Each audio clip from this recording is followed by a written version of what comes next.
Assalamualaikum warahmatullahi wabarakatuh. Pada hari ini, kumpulan kami akan membentangkan satu tajuk berkenaan topik terjemahan iaitu realiti dan isu terjemahan Al-Quran kepada bahasa Melayu.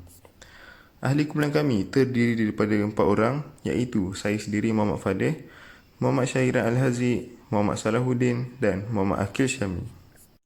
Baik, sebagai pengenalan terhadap realiti dan isu terjemahan Al-Quran kepada bahasa Melayu, dapat kita simpulkan bahawa menterjemah Al-Quran daripada bahasa Arab kepada bahasa Melayu adalah merupakan satu tugas yang mencabar. Ia memerlukan kefahaman yang dalam tentang kedua-dua bahasa, konteks budaya dan teks agama. Beberapa isu utama yang timbul dalam proses ini termasuk perbezaan leksikal dan tata bahasa, rujukan budaya, ungkapan idiomatik, kosakata agama khusus, kekaburan dan permeliharaan keindahan bahasa. Seterusnya, terdapat 3 objektif kajian yang kami gunakan. Yang pertama adalah mengenal pasti bagaimana unit linguistik dalam teks sumber yakni Al-Quran dipindah atau diterjemahkan kepada bahasa sasaran iaitu bahasa Melayu. Yang kedua adalah mengkaji bagaimana terjemahan yang dihasilkan dalam teks sasaran menepati maksud sebenar teks sumber.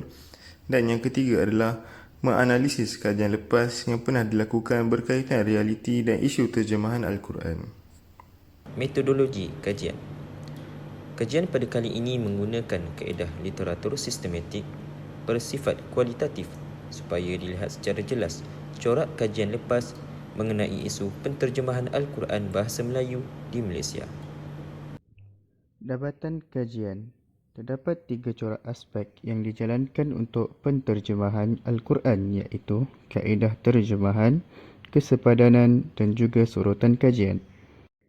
Kaedah terjemahan yang dimaksudkan ialah cara bagaimana unit linguistik dalam teks sumber iaitu Al-Quran dipindah atau diterjemahkan kepada bahasa sasaran, iaitu bahasa Melayu. Kaedah terjemahan merupakan aspek tumpuan yang digunakan dan penting dalam pengajian terjemahan, malah merupakan tonggak kepada penterjemahan yang berkualiti. Aspek kesepadanan juga penting dalam amalan penterjemah. Kesepadanan yang dimaksudkan ialah bagaimana terjemahan yang dihasilkan dalam teks sasaran menepati maksud sebenar teks sumber bagi membantu pembaca untuk memahami hasil terjemahan yang dihasilkan.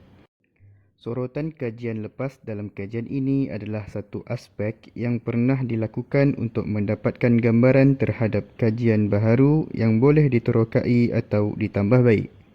Setelah kita mendengar perbentangan daripada rakan-rakan saya, kini telah sampai masanya kepada penutup.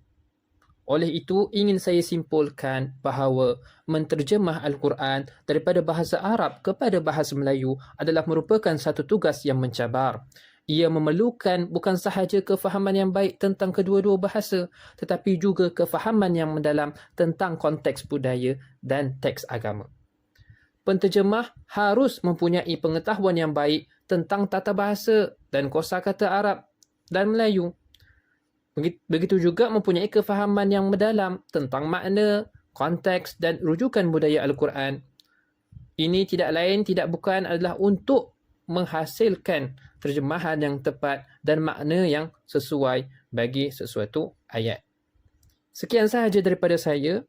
Wal afu minkum. Wassalamualaikum warahmatullahi wabarakatuh.